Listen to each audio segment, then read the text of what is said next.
Welcome to our channel. Today we how to verify sales strategies with GetResponse, full guide step by step clearly.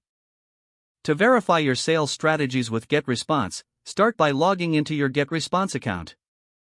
Once logged in, navigate to the dashboard.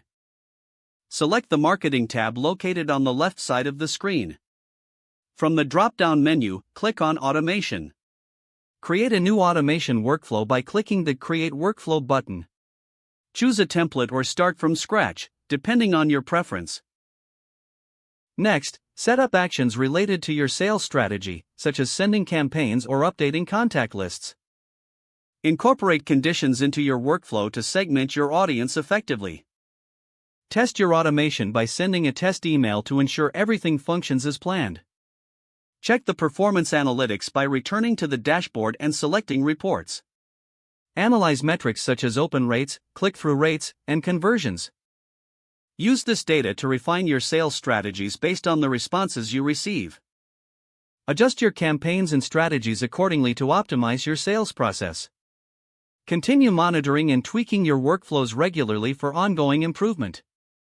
With these steps, you can effectively verify and enhance your sales strategies using GetResponse.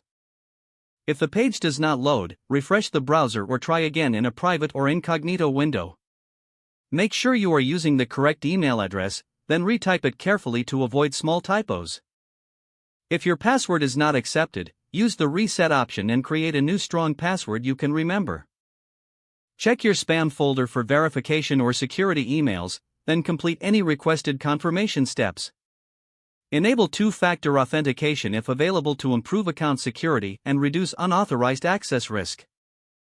After signing in, review your profile details so your contact information and settings are accurate and current. If you see an error message, note it down and try again after restarting your device and internet connection. Log out when you finish, especially on shared devices, to keep your account and payment information secure. If the page does not load, refresh the browser or try again in a private or incognito window. Make sure you are using the correct email address, then retype it carefully to avoid small typos. If your password is not accepted, use the reset option and create a new strong password you can remember. Check your spam folder for verification or security emails, then complete any requested confirmation steps. Enable two-factor authentication if available to improve account security and reduce unauthorized access risk. After signing in, review your profile details so your contact information and settings are accurate and if you see an error message, note it down and try again after restarting your device and internet connection. Don't forget to like this video and subscribe to our channel for more step-by-step tech guides.